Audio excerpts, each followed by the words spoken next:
오늘은 전도서 8장 1절부터 8절에 있는 말씀을 가지고 장래를 위한 지혜라는 말씀을 함께 좀 나누려고 합니다.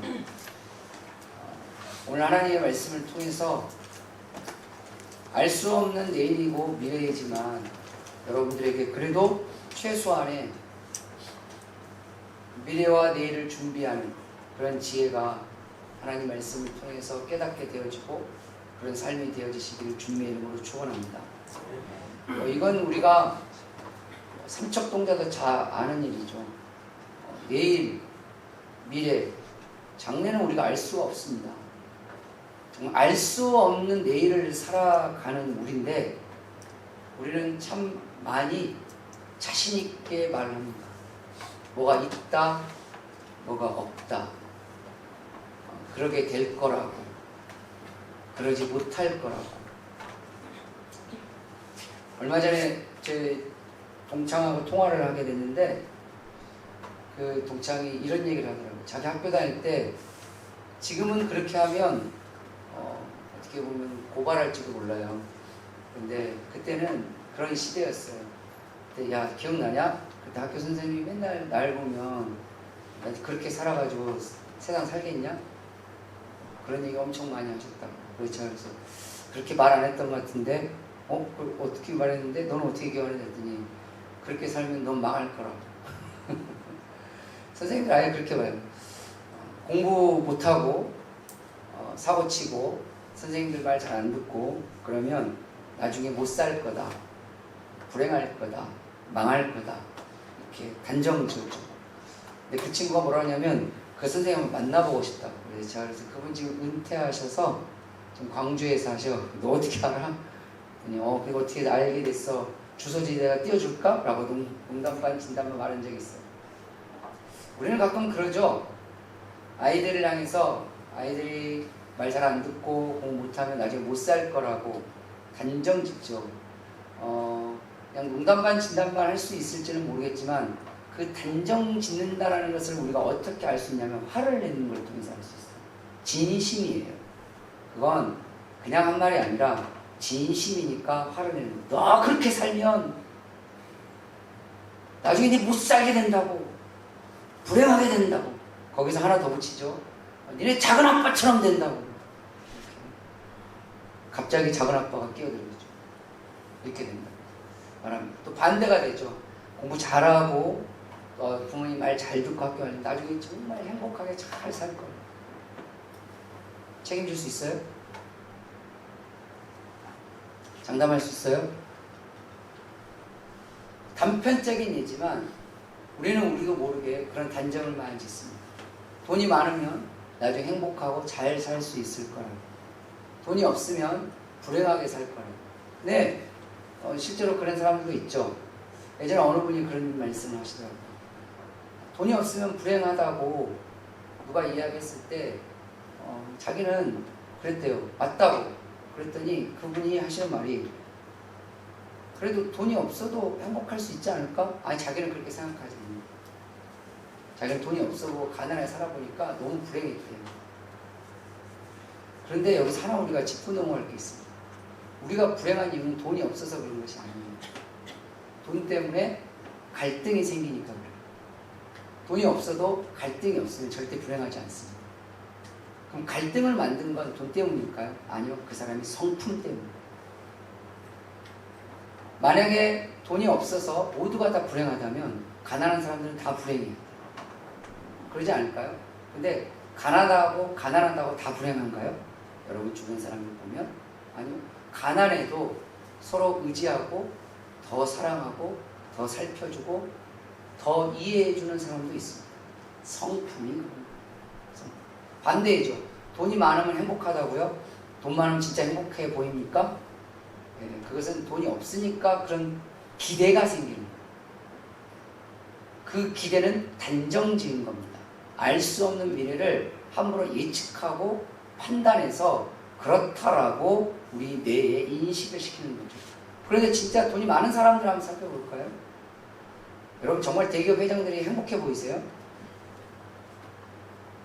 자기가 사고 싶은 거 다 사고 자기가 얻고 싶은 거 다 얻으면 정말 행복할 수 있을까요? 아니요.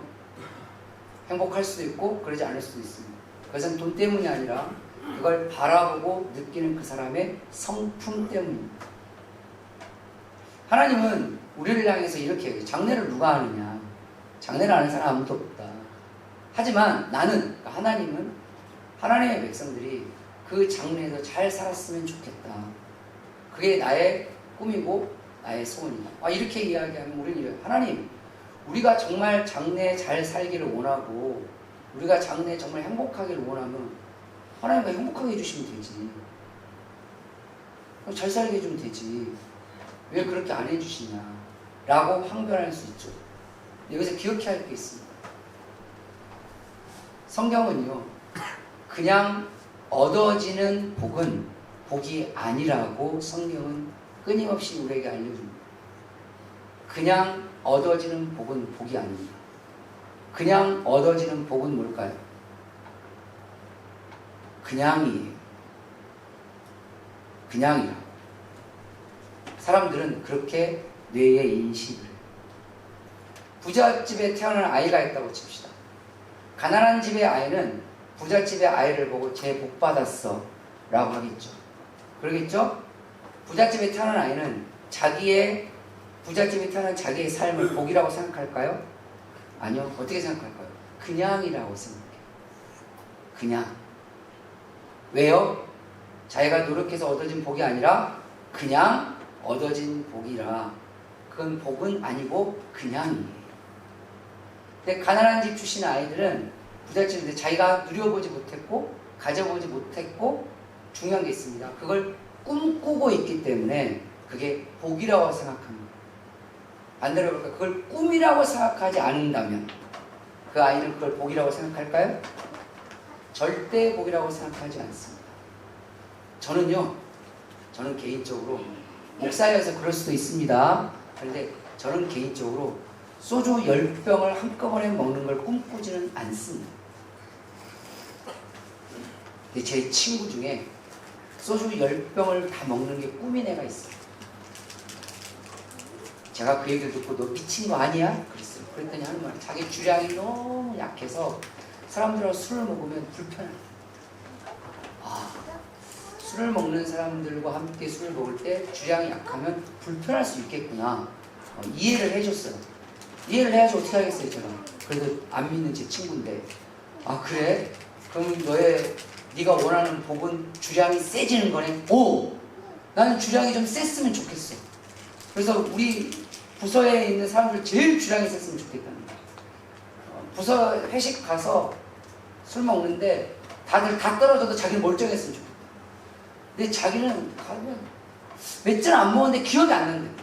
필름이 똑 끊어진다. 술 안 먹는 사람들은 이거 다 거짓말이라고 생각하시잖아요. 근데 제 친구니까 거짓말 안 하겠죠. 진짜 필름이 똑 끊어진대요. 이게 불만이에요. 그 친구는 인생의 불만.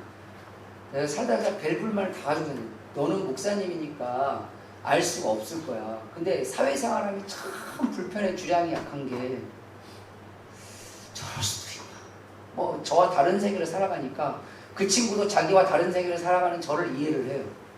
저도 다른 세계를 다 살아가는 그 친구를 이해하려고 굉장히 노력을 하고 있어요. 근데 저는 그걸 복이라고 생각하잖아요. 왜죠? 저는 그걸 꿈꾸지 않습니다. 여러분은 무엇을 꿈꾸고 살고 있나요? 장래가 어떻게 됐으면 좋겠나요? 하나님은 오늘 우리에게 이렇게 교훈하십니다. 진짜 하나님이 보시기에도 복이고 여러분들이 보기에도 복이 되고 그리고 모든 사람에게도 복이 될 만한 그런 장래를 위해서는 이러한 지혜가 필요하다라는 것을 오늘 전도서 기자를 통해서 우리에게 알려주고 있습니다. 전도서는 딱 두 가지의 핵심으로 되어 있습니다. 첫 번째는 인생은 다 살아났고 나이 들고 호호 백발 노인이 되면 허망하게 느껴진다. 이게 1번입니다. 살아갈 때는 못 느끼는데 물론 살아갈 때 느끼는 허무주의자들도 있긴 해요. 그런데 살아갈 때는 잘 못 느끼지만 아무리 부귀영화를 다 누려도 나중에 나이가 지극하게 들고 호호 백발이 돼서 관절 아프고 허리 아프고 꺼부정하고 그럴 때가 오면 즉 죽을 날에 가까이 오면 100명이면 100명 다 허무함을 느낀다. 이게 1번. 그러니까 허무함을 느끼기 전에 정신 좀 차려. 이게 전도서가 알려줄 첫 번째고, 두 번째는 그런데 허무하지 않게 되는 게 하나 있어. 이것만 있으면 절대 너희는 호호 백발이 되고 꼬부랑이 돼서 죽을 때가 돼도 헛되다고 생각하지 않을 거야. 도리어 더 큰 소망과 더 큰 꿈과 더 큰 복을 기대하게 될 거야. 청년의 심장을 가지게 될 거야. 그게 가능하다고? 그것이 전도사가 주는 두 번째의 핵심입니다. 그게 뭐냐면 하나님을 경외하는 자. 하나님을 경외하는 자는 그런 때가 돼도 청년의 심장을 가지고 더 큰 꿈을 꾸고 더 큰 비전을 갖고 더 큰 복을 기대하게 될 거다 라고 전도사를 이야기합니다. 당연히 그러니 오늘 전도서 8장도 이 두 가지를 같이 우리에게 설명해 주고 있죠. 그렇다면 오늘 전도서가 우리에게 주는 장래를 위한 하나님이 주신 지혜가 뭘까? 첫 번째로 보면 말씀과 육신의 사나운 얼굴을 버리라는 겁니다. 마음과 육신의 사나운 얼굴을 버려라. 오늘 1절에 보면 누가 지혜자가 같으며 누가 사물의 이치를 아는 자냐? 사람의 지혜는 그의 얼굴에 광채가 나게 하나니 그의 얼굴에 사나운 것이 변하느니라. 자, 이것을 공동번역 성경으로 좀 쉽게 번역된 걸 한번 여러분들에게 읽어드리겠습니다. 그러면 어떤 사람이 지혜가 있는가? 사리를 알고 제대로 풀이할 수 있는 사람이 얼마나 있겠는가? 그러나 찡그린 얼굴을 펴고 웃음을 짓는 사람이 지혜가 있다. 가끔은 쉬운 성경이 우리에게 성경을 이해할 때 참 도움을 줍니다. 지혜는 우리의 마음과 육신의 얼굴에 광채를 줍니다. 여러분 마음에도 얼굴이 있습니다. 아멘? 이 육신의 얼굴만 얼굴이 있는 것이 아니라 마음에도 얼굴이 있어요. 그래서 그 사람을 만날 때 그 사람의 말투, 그 사람의 행동을 통해서 그 사람의 마음의 얼굴이 느껴져요. 마음의 얼굴은 느껴지고 육신의 얼굴은 보여집니다. 성경에는 보통 얼굴을 이야기해서 두 가지 동시에 우리에게 이야기해 주거든요. 그러면 여기서 이야기하고 싶은 건 뭘까요? 바로 우리의 지혜는, 그러니까 즉 하나님으로부터 오는 지혜는 우리의 마음과 우리의 육신의 얼굴을 광채가 나게 한다는 거예요. 이걸 일단 전제로 깔아놨어요. 그런데 중요한 게 있어요. 이런 우리의 마음과 육신의 얼굴에 광채를 주게 하는 하나님의 지혜가 오기 전 단계가 있어요. 그 전 단계가 뭐냐면 우리가 먼저 사나운 얼굴을 버려야 한다는 거예요. 내가 내 마음에 있는 사나운 얼굴을 버리지 않으면, 내 육신에 있는 얼굴에서 사나운 얼굴을 버리지 않으면, 다른 말 할까요? 인상 쓰고 다니면 지혜가 안 온다는 거예요. 늘 마음에서 불편함을 가지고 살아가면 지혜가 안 온다는 거예요. 마음이 웃어요. 웃으라고. 웃으세요. 웃으세요. 여러분 얼굴도 웃으세요. 옛말에 미운 자식 떡 하나 더 준다 그러잖아요. 요즘 미운 아식 뒤통수한테 들어가죠. 웃으세요. 교회에서도요, 아이들이 부장 선생님 사탕 하나 주세요 이러면 우리 부장 선생님 마음이 녹아요. 없던 사탕도 생기는 역사가 생깁니다. 그런데 부장 선생님 사탕 누구는 주고 나는, 그럼 부장 선생님 뭐라는 지 주세요 해봐. 이렇게 여러분 안 그러잖아요. 애들이 주세요. 아니 누구야 웃으면서 주세요 이렇게 가르치잖아요. 이 말이 뭐예요? 웃는 얼굴은 지혜가 찾아옵니다. 아멘. 웃는 얼굴은 환대가 찾아옵니다. 웃는 마음은 우리에게 지혜를 부르고, 웃는 마음은 사람으로부터 마음을 얻게 한다는 거예요. 즉 하나님으로부터 오는 지혜는 광채가 오는 건 맞는데 이 하나님의 지혜가 와야 될 거 아니에요. 와야 나에게 광채가 생기죠. 여러분의 장래에 광채가 생기죠. 근데 안 와요. 안 오는 여러 가지 이유들 중에 한 가지가 뭐 때문이라고요? 사나운 얼굴 때문에 안 온다는 거예요. 내 육신의 얼굴이 사나워요. 저도요, 목사이기 전에 사람이에요. 여러분들의 하나님 말씀을 전할 때 특히 신방 가도 성경 공부하도요.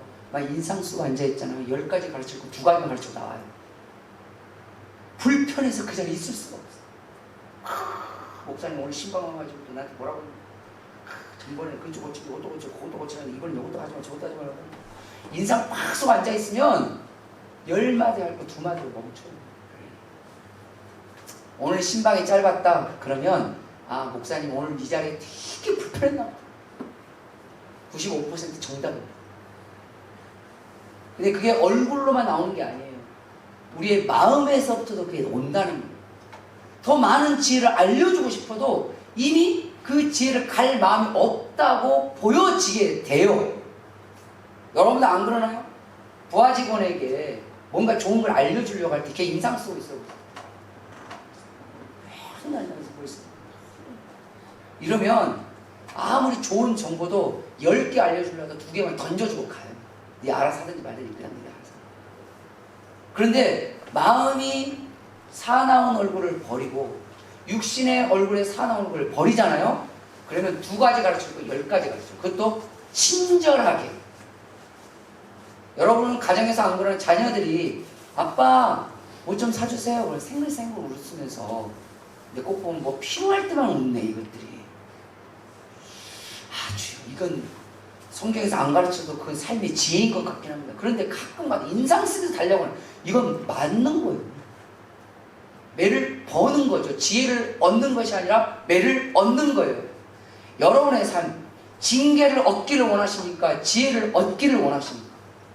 전도서 8장 1절은 우리가 말합니다. 웃으래 찡그리는 얼굴을 버려라.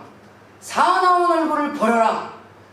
너희의 미소가 띄게 되고 너희의 마음의 얼굴이 펴면 친절은 찾아오고 지혜는 찾아오나니 거기에서 딸려서 뭐가 온다? 하나님의 지혜가 찾아온다는 거예요. 그러면 우리의 진짜 얼굴은 광채가 나고 우리의 미래는 광채가 난다는 것을 성경은 우리에게 이야기하고 있습니다. 그러니 사나운 얼굴을 좀 버립시다. 제가 돈이 좀 있었으면 오늘 예배 드릴 때 거울을 하나씩 이렇게 준비해오고 그랬으면 하는 마음을 가졌어요. 그래서 다 거울을 이렇게 보면서 1번은 좀 다 듣게. 그래서 내 얼굴이 어쩌면 가끔 이런 분 있어요. 목사님 원래 제 인상이 이래요. 핑계. 지금은 돌아가셨지만 예전에 황수관 박사님이라는 분이 계셨어요. 웃음 전사. 어쨌든 바보 같기도 하고 박사님이신데 연세대 박사학위 받으신 분이죠. 그런데 그분의 인상이 진짜 내가 봤을 때는 거의 우주 최강이에요. 그분 표현이 그래요. 그냥 무표정하게 있으면 주변에 있는 사람 100명 다 자기가 화난 줄 알았대요. 나는 화가 안 났는데요. 그냥 책을 보고 있었을 뿐이에요. 책을 이렇게. 의사 선생님이니까 누군가 상담을 가정의학과 또 의사이시기도 하셨거든요. 근데 예, 환자님 이렇게 얘기하면 환자들이 무서워했대요. 화난 줄 알고. 근데 무표정한 게 아니라 무서워서. 그래서 환자들이 안 와. 왜? 황수관 선생님은 맨날 화나 있어. 자기는 처음에 몰랐대잖아요. 근데 아내가 하루는 그래. 당신은 가만히 있어. 화난 사람. 나는 지금까지 몇 년 당신을 살았어. 진짜 맨날 화나 있는 거야. 어떻게 할 고민하다가 날마다 뭐 했다고 그래요? 연습했다잖아요. 아침마다 거울을 보고 큰 거울을 보고 웃어. 그 바보처럼 얼굴이 바뀝니다. 제가 살면서 어렸을 때, 청년 때, 장년 때 이렇게 가는 사람들 이렇게 오랜 기간 동안 보잖아요. 그러면 세상의 욕심과 어떤 세상의 근심과 세상의 염려에 쩌든 사람들은 얼굴이 바뀌어요. 정말 바뀌어요. 어두워짐으로 바뀌어요. 그렇게 화냈던 사람도 몇 년 동안 막 찌들어 살면 얼굴이 바뀌어 있어요. 그런데 반대로 늘 이렇게 행복하게 막 살아가잖아요. 얼굴이 바뀌어요. 밝게 바뀐단 말이에요. 이 말은 뭐예요? 태어나면서부터 화난 사람 없어요. 살면서 그렇게 되신 거예요. 그 말은 뭐죠? 사나운 얼굴을 안 버리는 거예요. 그럼 우리는 이야기죠. 하나님, 남편이 저의 얼굴을 사납게 했습니다. 하나님, 우리 애들이 저 얼굴을 사납게 했습니다. 심지어 하나님, 우리 목사님이 저의 얼굴을 사납게 했습니다. 라고 온갖 핑계를 하나님께 다 던지죠. 주님은 이렇게 말합니다. 그래도 사나운 얼굴을 버려라. 왜? 그래야 너의 장래에 광채가 온다. 할렐루야. 두 번째로 하나님이 주시는 장래에 대한 지혜는 공동체의 법과 질서를 겸손히 지키라는 겁니다. 공동체의 법과 질서를 겸손히 지켜라. 2절 말씀에 보면 내가 권하노라. 왕의 명령을 지켜라. 지금 왕정시대가 아니니까 이걸 우리의 삶으로 적용해 보면 왕의 명령은 곧 왕정시대의 법이었습니다. 그럼 지구로 말하면 우리의 법이 되겠죠. 그 법을 지켜라. 이미 하나님을 가리켜 이미 하나님을 가리켜 맹세했다. 뭐냐? 그걸 하나님이 인정했다는 거예요. 즉 하나님은 이 세상의 법과 질서를 인정하십니다. 할렐루야. 그리고 더 중요한 게 있죠. 하나님은 성경에 보니까 질서의 하나님이라고 우리에게 말합니다. 이렇게 이야기하면 요즘 젊은 친구들이 꼰대 같다 이렇게 이야기를 할 수 있어요. 네, 뭐 한편은 이해는 돼요. 그런데 기억하셔야 될 게 있습니다. 나이 많다고 다 권력이 있는 건 아니지만 반대로 나이 어리다고 해서 이렇게 함부로 대하는 것도 아닙니다. 성경은 어른을 공경하라고 했어요. 그건 어른이기 때문이 아니라 하나님이 세운 질서에 존중하라는 뜻이에요. 때로는 우리죠, 권력자에게 대항하는 걸 영웅처럼 이해하시는 분들이 있습니다. 권력자들에게 무조건적으로 대항하는 게 영웅이 아니에요. 그건 질서를 깨는 거예요. 그러나 성경에서 권력자에 대항해야 할 조건들이 몇 가지가 나오긴 해요. 우리가 이혼은 할 수 있지만 결혼의 질서를 지켜야 돼요. 제가 전제를 깔아놓은 게 있죠. 이혼을 할 수 있지만. 왜죠? 성경에도 이혼 사유가 되는 걸 3가지로 정리하는 게 있어요. 그러면 그 이혼 사유에 적합하지 않는다면 뭐 하라는 거예요? 질서를 지키라는 거예요. 그 말은 뭐죠? 권력자에게 항거해야 하는 방법과 이유도 성경에 있어요. 하지만 거기에 부합하지 않는다면 뭐 하라는 거죠? 권력자에게도 질서를 지키십시오. 아멘? 무조건적으로 권력자에게 질서를 지키는 사람들에게 비아냥되는 사람들이 있습니다. 그건 하나님의 질서도 비아냥돼요. 우리는 가정의 질서, 교회의 질서, 국가의 질서가 있습니다. 그 질서의 근간이 되는 게 뭐죠? 바로 법입니다. 법. 그래서 권력자도 법 안에서 질서를 지키는 것이고 모든 국민도 법 안에서 질서를 지키는 겁니다. 우리가 성경에 보면 하나님을 섬길 때도 어떻게 하나님을 섬기라고 했습니까? 하나님의 법 안에서 하나님을 섬기라고 되어 있습니다. 그래서 레위기가 필요했던 거예요. 그냥 내 정성껏 하면 된다. 아니요. 하나님의 방법과 하나님의 뜻과 하나님의 원리대로 하나님을 섬겨야 하나님의 역사가 있는 것이지, 하나님의 법을 뒤틀고 하나님의 원리를 빼고 자기의 뜻과 자기의 생각과 자기의 질서대로 하나님을 섬기는 사람을 이단이라고 하는 거예요. 성경의 원리대로 하나님의 말씀대로 주님을 섬겨야죠. 하나님의 질서, 교회의 질서도 마찬가지입니다. 성경에도 교회의 질서를 여러 차례 이야기합니다. 그 질서의 끝은 뭐가 되죠? 그 질서를 끝까지 지키지 않고 교회의 질서를 계속 분란으로 만드는 자를 성경에 뭐라고 되어 있습니까? 그를 내보내라고, 출교하라고까지 성경에 되어 있어요. 왜죠? 우리는 그러잖아. 한 영혼이 천하보다 귀하다는데 왜 그를 내보내라고 할까요? 질서를 그만큼 하나님이 소중하게 여기기 때문에 그렇습니다. 여러분의 장래가 정말 잘 되려면 법 안에서 질서를 잘 지키셔야 합니다. 그러지 않으면 오늘 3절 말씀해 보니까 그러지 않는 사람이 어떤 사람이냐? 왕 앞에서 물러가기를 급하게 하지 말며 악한 것을 일삼지 말라. 왕 앞에서 물러가는 걸 급하게 하지 말라. 이 말이 뭘까요? 겸손하라는 얘기예요. 존중하라는 얘기예요. 국가의 합당한 질서에 대해서 존중할 줄 알았냐면, 여러분 직장에 합당한 질서에서 존중할 줄 알아야지 거기에서 윗사람을 무조건, 그게 그 영웅심리로 엮여지는 것들을 가끔 볼 때가 너무 마음이 아파요. 사장에게 대항하는 게, 직장 내 상사에게 대항하는 게, 어른들에게 대항하는 게, 집안의 어르신들에게 함부로 대하는 게, 이게 무슨 영웅이에요? 하나님은 그런 영웅을 말씀하시지, 도력은 범죄라고 말하고 있어요. 누군가는 그럴 거예요. 왕 앞에서 허리를 숙여서, 야, 그 권력자에서 굽신굽신거려? 이렇게 비아냥거리는 사람도 있어요. 그건 굽신거리는 것이 아니라 겸손이라고 성경은 말합니다. 겸손하고 법 안에서 질서를 지켜가는 거죠. 그럴 때 그에게 장래가 있는 것이지. 여러분, 왜 우리의 장래가 닫혀진 줄 알아요? 교만해서 그래요. 내가 뭐가 얼만큼 잘났다고 법을 깨가면서까지, 질서를 무너뜨려고 하면서까지, 가정의 법과 질서를 무너뜨려고 하면서까지, 교회의 법과 질서를 무너뜨리면서까지 그렇게까지 꼭 해야 되겠냐는 거예요. 그에게 장래가 있다고 해서 성경은 그에게 장래가 없다라고 성경은 우리에게 말합니다. 우리는 우리의 젊은 친구들에게, 또 우리 자신도 마찬가지입니다. 교회든 가정이든 국가든 법과 질서 안에서 겸손하라고 가르쳐야 합니다. 그리고 그런 사람이 있을 때 그 공동체가 온전해져가는 거예요. 그러지 않으면 모두가 다 교만해지기 시작하면 말 그대로 혼란, 분란. 그가 부장일 때는 부장인 이유가 있는 거예요. 그가 교회 직분자인 직분자인 이유가 있는 것이고, 그가 나의 부모님이고 할아버지 할머니 그 말은 이유가 있는 겁니다.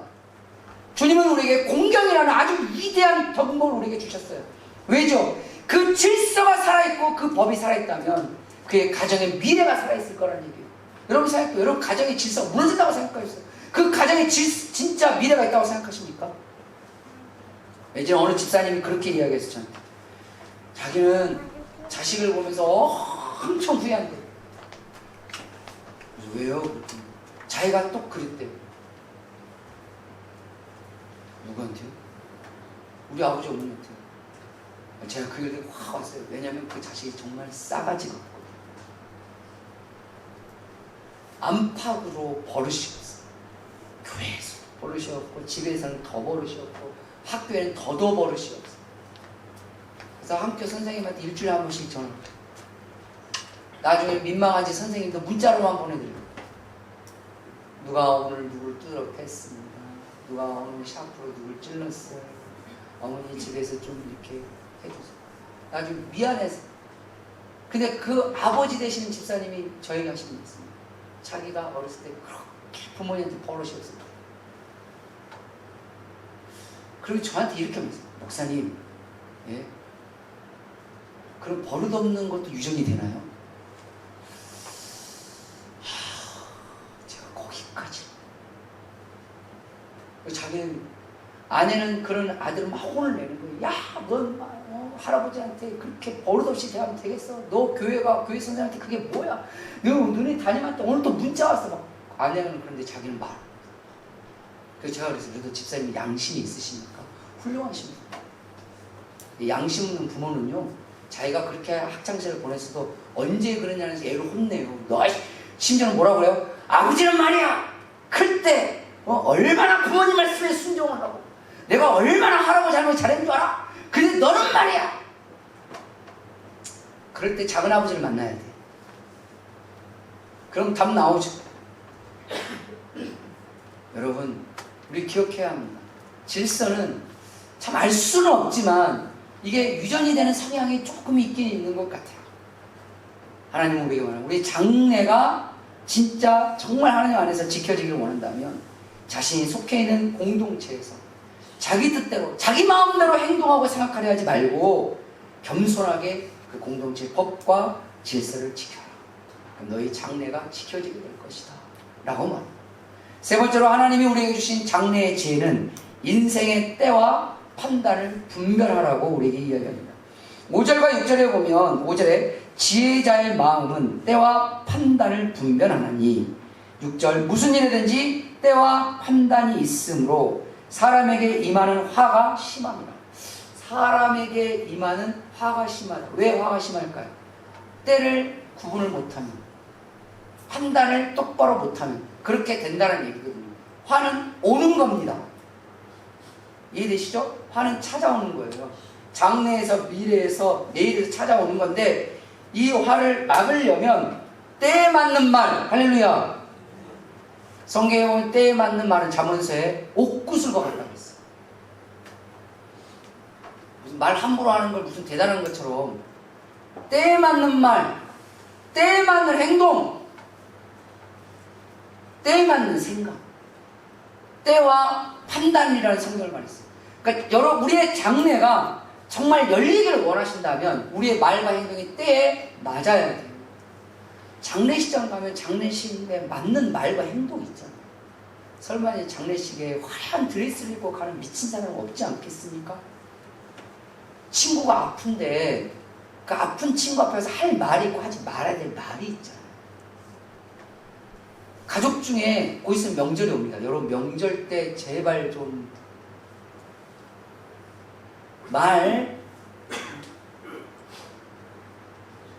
내 동생 집에 힘들고 어려운 일이 있는데 그거 갖고 누구 말은 재수없는 말을 했다고 그러는데 그 말과 행동이 얼마나 다른 사람에 상처를 주겠어요.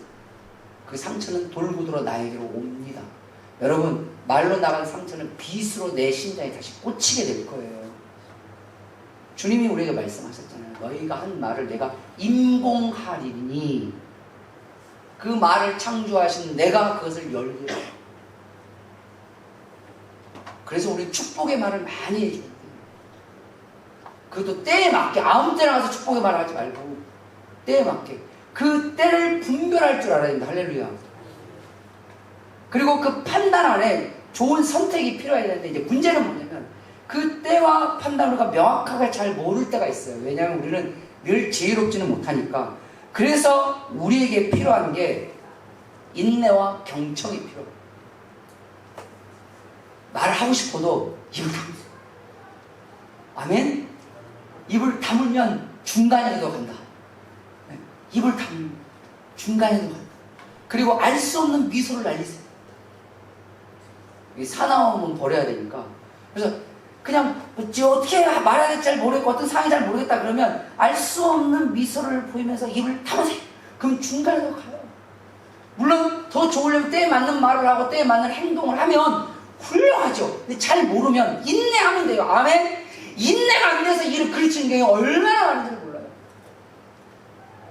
때는 찾아오는 건데 너무 섣불리해서 일을 그르치고 너무 섣불리해서 그 상황을 놓쳐버리는 경우가 얼마나 많은지 몰라요. 그 다음에 그 지혜와 선택과 판단을 잘 모르니까 경청이 필요한 거예요. 여러분 지혜는 밖에서 오는 것이 내 안에서 오는 게 아닙니다. 여러분 내 안에 있는 게 지혜라고 생각하지 마세요. 내 안에 있는 건 그냥 내 생각.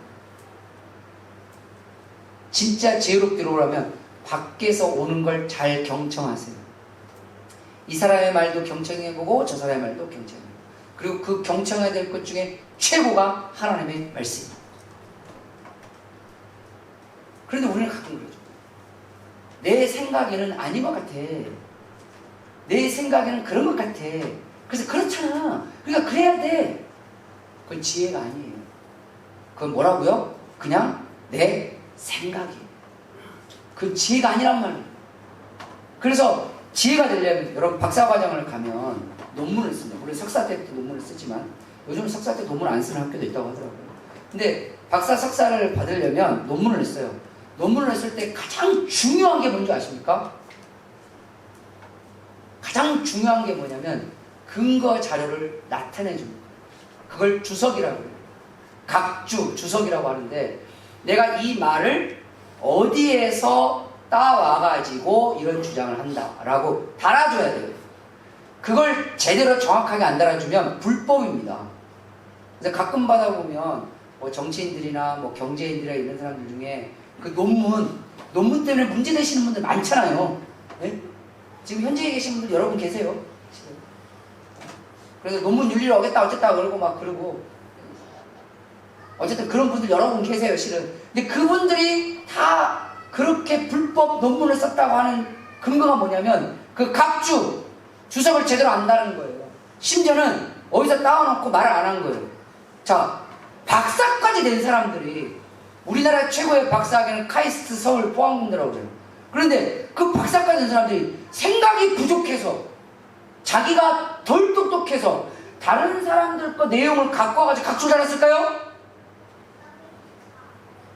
지혜는 내 안에서 떠오른 내 생각이 지혜가 아니라 다른 지혜로운 사람들의, 다양한 지혜로운 사람들의 말을 근거로 해서 잘 이해되어지고 납득되어지고 나아갈 때 그걸 지혜라고 하는 거예요. 지혜는 밖에서 오는 거예요. 그래서 밖에서 오는 그 지혜가 내 안에 잘 쌓여가려면 뭐가 필요하다고요? 경청이 필요합니다. 그리고 그 경청의 최고가 하나님의 말씀을 청종하는 거예요. 그리고 우리의 인생의 때와 판단이 분별이 되려면 선행을 풍성히 쌓으십니다. 여러분, 이런 선행을 풍성히 쌓으면 반드시 돌아와요. 돌아오게끔 하나님이 그렇게 하십니다. 왠지 아십니까?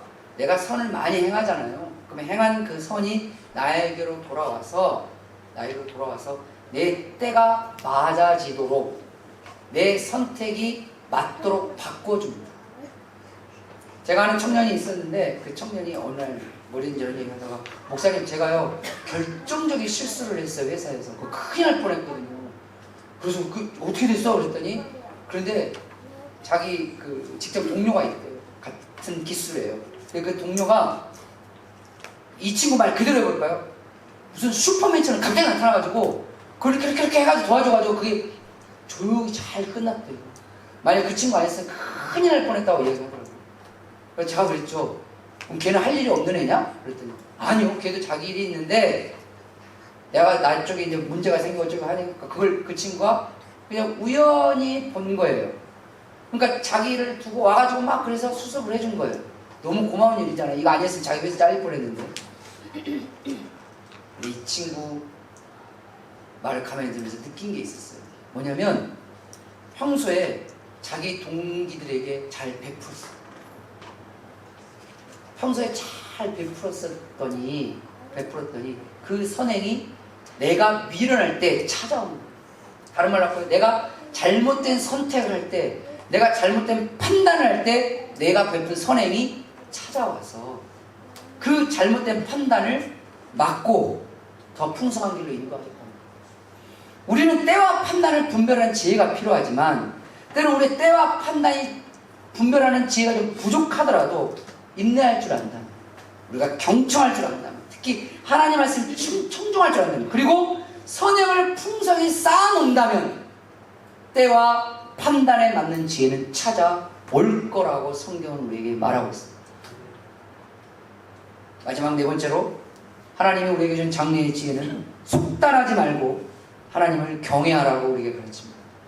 여러분, 제일 미련한 사람은 속단하는 사람입니다.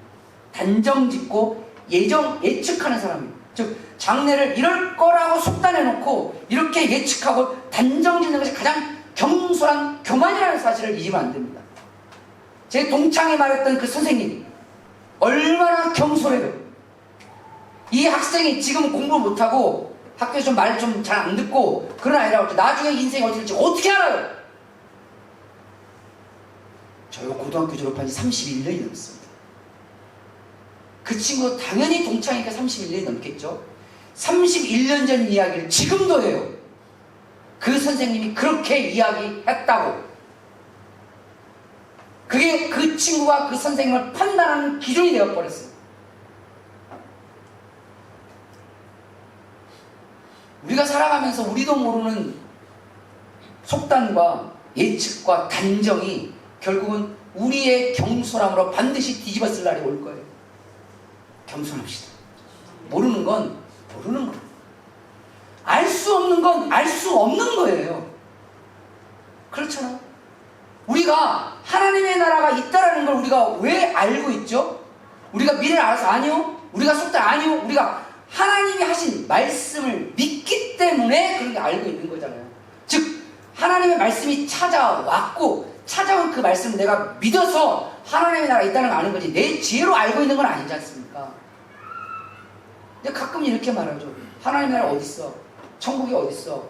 뭐 하나님 어디 있어? 묻죠. 있는지 없는지 네가 어떻게 알아? 어떻게 알죠? 내가 생각해서 없다고 하는 사람들 말을 듣고, 자 여기서 중요한 게 있어요. 누군가는 없다고 하는 사람이 있고 누군가는 있다고 하는 사람이 있어요. 여기서 중요한 건 있다고 함부로 단정 지을 수도 없고 없다고 함부로 단정 지을 수도 없어요. 그걸 믿는 거예요. 누군가는 있다고 믿는 거고 누군가는 없다고 믿는 거예요. 그래서 예수님이 뭐라고 말씀하셨습니까? 너의 믿음이 너를 살릴 것이다. 반대로 할까요? 너의 믿음이 너를 뭐 할 것이다? 죽일 것이다. 이게 장래를 향한 주님이 우리에게 주신 지혜입니다. 함부로 속단하고 예측하고 단정짓기보다 좀 더 겸손하라는 거예요.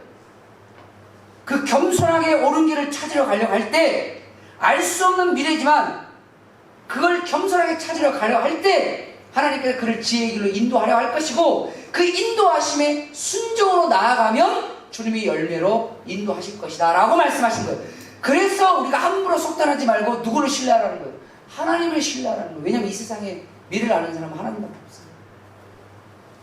그분을 경외하라고 우리에게 말하는 거예요. 그래서 우리가 오늘 시를 읽지는 않았으나 우리는 12절 말씀에 보면 성경은 이렇게 말합니다. 죄인은 100번이나 악을 행하고도 장수하거니와. 여러분 죄인도 오래 삽니다. 그런데 내가 하노니 하나님을 경외하여 그를 경외하는 자들은 잘 될 것이다. 그 죄인들은 100번을 죄를 져도 오래 사는데 그 오래 사는 거 어떻게 산다는 거예요? 잘 산다 못 산다? 못 사. 하나님 반드시 갚아주겠다. 그러나 하나님을 경외하며 그를 경외하는 자들은 반드시 잘 되게 하실 것이다. 성경은 우리에게 그걸 이야기하고 있습니다. 미래를 함부로 속단하지 말고 하나님을 경외하십시오. 하나님을 경외한다는 건 뭘까요? 하나님을 경외하는 것의 출발은 두 가지입니다. 첫 번째가 믿음, 두 번째가 예의예요. 여러분 하나님에 대한 예의를 좀 지켰으면 좋겠어요. 하나님에 대한 예의의 시작은 예배입니다. 여러분 누구를 만나고 누구와 교제할 때 여러분 어떻게 하나요? 특히 중요한 사람들을 만날 때 내가 사랑하고 좋아하는 사람들을 만날 때 준비하자. 자세, 태도가 좋잖아요. 우리 하나님께 예의를 지킵시다.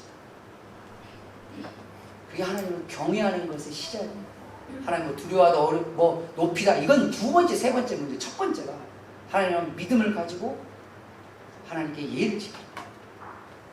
무례한 자는 고린도전서 13장에 무례한 자는 사랑이 없다고 되어 있어요. 사랑은 무례하지 아니하는 무례가 뭐죠? 예의가 없다는 얘기잖아요. 진짜 주님에게 마음이 있다면 예의를 지키라는 거예요. 정말 여러분 부모에게 마음이 있으면 최소한의 예의를 지키라는 거예요. 질서의 예의를 지키라는 거예요. 우리나라는 원래 동방예의지국이라는 말을 들었는데 지금은 동방무례지국이 되는 거예요. 하나님께도 예의가 없고 어르신들에게도 예의가 없고 내 주변의 동료들에게 친구들에게도 지켜야 될 예의라는 게 있습니다. 그렇지 않아요? 심지어는 내 후배에게도 지켜야 될 예의가 있어요. 자식에게도 지켜야 될 예의가 있단 말이에요. 예의 없는 자에게 하나님께서 미래를 여실 것 같으세요? 그런 자에게 하나님이 미래를 열어주면 그 사람은 그 열린 미래를 가지고 악한 일을 더 할 거란 말이에요. 더 무례한 일을 할 거란 말이죠. 하나님은 그의 장을 닫아버리시죠. 주님은 우리가 말하는 경외하라. 공경. 알 수 없지만 함부로 속단하지 말고 그 안에 하나님을 향한 진정한 믿음과 신뢰를 가지고 예의를 지키고 주님 의지하고 간구하며 나아간다면 여러분의 장래는 반드시 열릴 것입니다. 그것은 하나님의 약속이에요. 하나님은요, 우리가 진짜 좋은 미래와 좋은 희망을 가지고 살기를 원하십니다. 성경 하나만 더 찾아보려고 합니다. 이 성경 말씀은 여러분들이 좀 평생 잊지 않았으면 좋겠어요. 이게 여러분들을 향한 하나님의 진짜 뜻이라고 생각하시면 됩니다. 구약성경 1096면 이건 덮으셔도 돼요. 오늘 전도서 이건 다 왔으니까. 구약성경 1096면 에레미야 29장 11절부터 13절에 있는 말씀입니다. 이 말씀 여러분 평생에 가져야 될 말씀 중 하나라고 생각하시면 됩니다. 이 말씀 붙들고 하나님께 나아가면 반드시 하나님 여러분의 미래를 여실 것이고 하나님 여러분들의 희망을 주실 것입니다. 우리는 그 믿음을 가지고 갈 것이고 하나님은 그런 믿음을 통해서 여러분들 역사하실 겁니다. 왜? 우리 주님이 뭐라고 말씀하시죠? 너의 믿음대로 될지어다. 아멘?